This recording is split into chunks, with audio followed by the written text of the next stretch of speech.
started working at the old Millstone facility just after my 24th birthday. It's one of those massive underground storage sites sprawled across the guts of an abandoned limestone mine.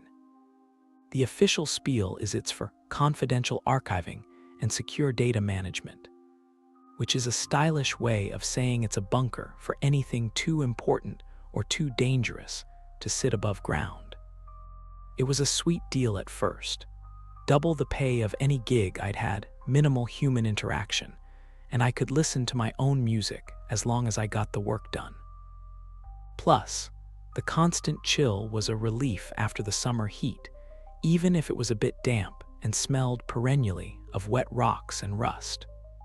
My job was straightforward. Walk the corridors, check the integrity seals on various vault doors, log any discrepancies, and make sure nothing was leaking that shouldn't be. I liked the simplicity and the solitude it offered. It was just me, my flashlight, and the occasional rat skittering across the concrete floor. Then there was Keith, the facility manager, a man whose sense of humor had apparently fossilized beneath the weight of his responsibilities. On my first day, he handed me a checklist and a walkie-talkie, his gaze lingering a beat too long, sizing me up or maybe just lost in thought. "Listen," he started, his voice a dry crackle. "There's a few pointers you need to follow strictly down here. No hero stuff. Just do your job, follow the rules, and you'll be fine." The rules seemed typical at first. No open flames, stay within marked areas, report any irregularities immediately. But then Keith paused, looked around as if the bare, damp walls might be eavesdropping, and added, "And keep an ear out for the silence. If it ever gets too quiet, like unnaturally quiet, find the nearest speaker and make some noise. Any noise." The advice struck me as odd, almost comical. I imagined myself banging on a metal door to ward off the creeping silence, like a bad mime act. The first few shifts passed without incident. I grew accustomed to the echo of my footsteps, the cool dampness, and the low hum of the air recycling units that smelled faintly like burning dust. I often found myself whispering to the walls, half convinced they were whispering back, but never catching them in the act. One evening, as I reached Section C, the oldest part of the mine, something was off. It was too quiet, absurdly quiet. Remembering Keith's advice, I hesitated, then scoffed at the absurdity. But the silence gnawed at me, settling like ice in my stomach. To break it, I tapped the walkie, ready to crack a joke about the hush, but before I could speak, a sound cut through. It wasn't the resurgence of normal facility noises or the expected static of my walkie-talkie. It was a soft, rhythmic tapping from deeper in the tunnel, like someone gently knocking on a hollow wall. Tap, tap, tap. Curiosity pricked at me. Rule-breaking seemed unwise, but it was probably just a loose pipe or something mechanical easing itself against the concrete. Still, I followed the sound. As I walked, I counted the taps in sets of 3, steady and deliberate. Tap, tap, tap. I found the source at the far end of Section C, behind a door marked Archival Room 12B, a chill that had nothing to do with the underground air swept over me. A pane of the viewing window on the door had been replaced, not with industrial glass like the others, but with something opaque and oddly yellowed. I leaned closer, my breath fogging a tiny clear patch on the lower corner. That's when I saw it. Not through the window, but reflected in the tiny sliver of glass.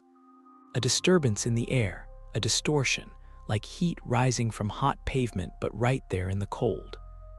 My reflection blinked, and the brief, impossible silence was broken by one final, crisp tap. As my reflection blinked, every follicle on my skin rose in eerie unanimity. For a suspended moment, I stared into the glass, silent and immobile, like a moth fixated on a flame. The vision of my reflection startled me, more so because it had blinked out of sync with my own movements. The fog on the glass faded, making my reflection murkier. I stepped back, the floorboard creaking beneath my weight, as every rational part of my brain urged me to dismiss it, a trick of the light, a lapse of attention. But how could I, when my instinct screamed otherwise? When there was a chill not caused by the winter air, but by the proximity of something unnatural. Hesitantly, I approached the window again, eyes narrowing to focus. On the glass, a new layer of fog formed with each exhale, entrapping me in this repetitive ritual of see, don't see. The tapping echoed once more, louder this time, less a plea for attention, more a demand. I flinched. The sound originated from behind me, not at the window where I expected. Turning slowly, the back of my neck prickled as if watched by unseen eyes. There was nothing but the dark corridor extending behind me, the familiar. Our wallpaper peeling slightly, the framed pictures of landscapes unnervingly askew. The silence pressed down, pregnant with the next occurrence. A sound built in the distance. A low moan swept through the corridor like a draft from forgotten catacombs. I took a step, and the wooden floor betrayed me again with a groan far louder than my stealth warranted. Compelled by a terrifying need to validate my own reality, I walked towards the source of the noise. Each step felt heavier, my breath more labored. Passing the threshold into the hall, I felt a cold pass through me, one that toyed with the edges of my senses. An odor, metallic and bitter, lilted in the stagnant air, tugging at the fringes of memory. A memory of the well, the one we played around as children, that always smelled of rust and secrets. My hand grazed the wall, searching for the switch. The click of the light seemed too loud, the bulbs flickered, reluctantly shedding a dim, hesitant light. The corridor stretched before me, its end lost in shadows that even the light dare not pierce. That's when I heard it, slight yet distinct, footsteps, or perhaps the echo of my own, distorted and thrown back at me from the shrouded end of the passage. I froze, tension knotting my stomach. The footsteps paused when I did, a game of mimicry with something unseen. I contemplated calling out, challenging the darkness with the strength of my voice, but fear clutched my throat, squeezing into silence. Compelled by a mix of dread and determination, I moved again, the faded carpet muffling my steps.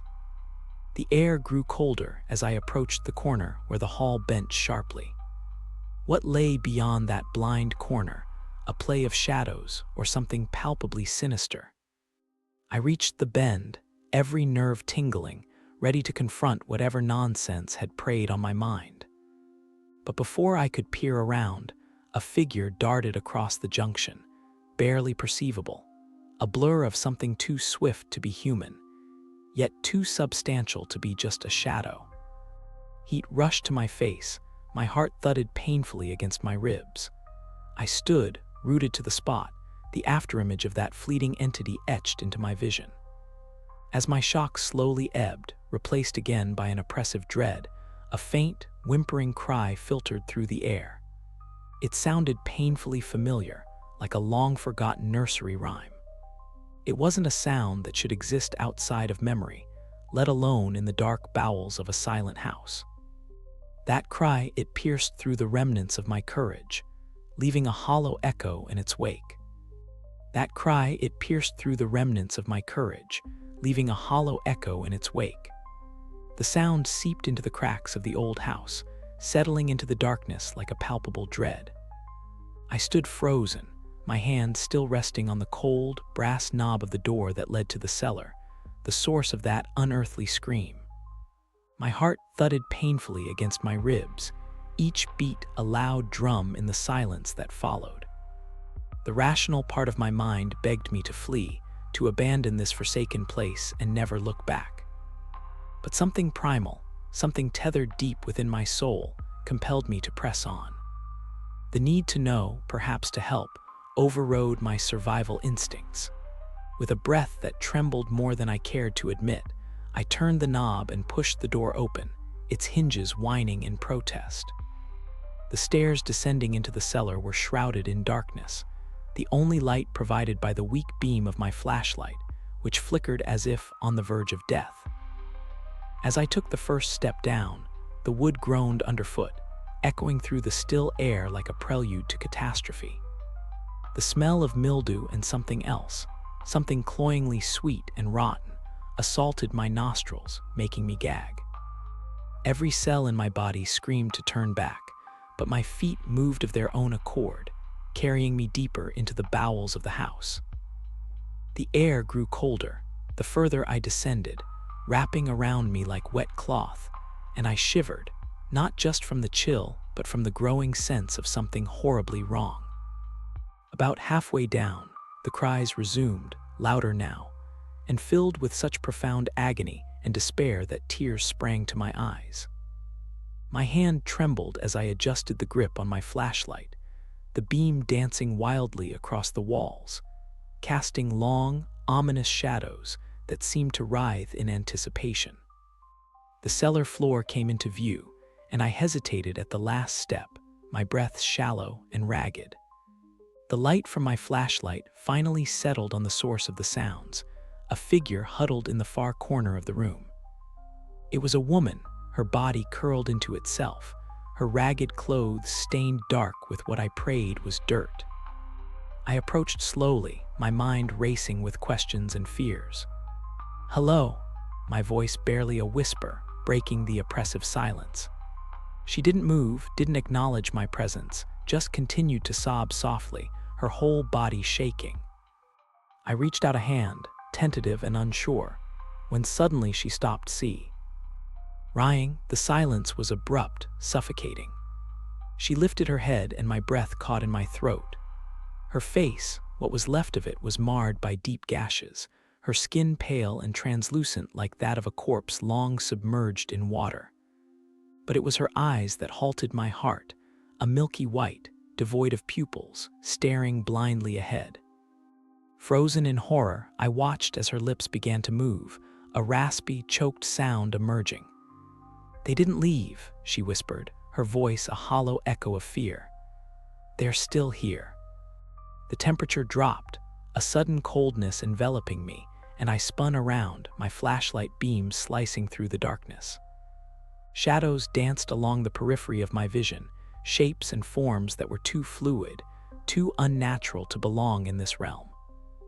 A soft skittering filled the air, the sound of something or things moving just beyond the light. I backed away slowly, every instinct now screaming for me to run, to escape the nightmare that this place had become. But something snagged my ankle, a cold grip, like hands from the grave, and I fell, dropping the flashlight. It rolled away, casting its dying light on the walls, the spectral figures now closing in, their forms more defined, more terrifying. The woman's voice, a mere breathless whisper, filled the room once more. "Don't look at them." But I already had. As the darkness consumed the light and their twisted features became clear, I knew no prayer or plea would save me now. Their cries, an echo of the past, a lament for the lost, merged with mine as the cellar swallowed us whole. And the house sighed, content with its new souls, the echo of that piercing cry forever trapped within its walls. The air felt suddenly sterile, as if the house had swallowed all the warmth and moisture along with those wretched screams. I stood in the dim, narrow hallway, my back to the gaudy wallpaper peeling off like aged skin, listening to the silence. It was a complete silence, the kind that screamed its own kind of noisy dread. I should have left then, fled from that gaping doorway, and never returned. But something magnetic lurked within these walls, something that tugged at the darkest corners of my curiosity. Pushing past the threshold of the next room, the air grew colder, biting at my skin with invisible teeth. My footsteps seemed intrusive on the old wooden floor, each creak a thunderous violation of the house's eerie quiet. The room was choked with shadows, each corner a deeper shade of black, but it was the mirror on the far wall that captured my attention. Large and ornate, it hung askew, its once golden frame tarnished and dull. It hungered for light, yet devoured it whole the moment it touched its surface. I neared it, drawn by a fascination I couldn't explain. My reflection approached alongside me, an echo of reality that seemed just slightly askew. As I stood before it, I raised a hand slowly, and so did my reflection, but not precisely synced. There was a lag, a disturbing delay in its movements that made my stomach churn. Yet it was the eyes that frightened me the most. My own eyes, reflected back at me, were darker, deeper somehow, swirling with something unrecognizable, unsettling. The gaze that met mine wasn't my own. And that's when I heard it, a low hum, almost imperceptible, emanating from somewhere inside the walls. My eyes darted around, seeking the source, but the sound felt omnipresent, vibrating through the air like the slow breath of a slumbering beast. The house was alive, and this sinister symphony was its heartbeat. Fighting the panic clawing up my throat, I turned from the mirror, desperate to escape its malevolent watch. But the room seemed to stretch with my fear, the doorway retreating with each step I took, the walls pressing inward, whispering secrets in a language of creaks and groans. I broke into a run, my footsteps pounding erratically, my breath harsh in my ears. The hallway twisted into grotesque angles, unfamiliar and mocking. The wallpaper fluttered with an unseen breeze, faces and patterns morphing into grotesque figures that stared, blinked, frowned. I stumbled, my hand catching on something wet and sticky coating the walls. Pulling back swiftly, I inspected the smear on my fingers, a dark, rust-like stain. Blood, old, new. My mind raced, forming images of past horrors this house had seen, images I had no right or reason to know. As I moved deeper, a faint light beckoned me to the kitchen, a dying candle on the table casting long, twisted shadows across the faded tiles.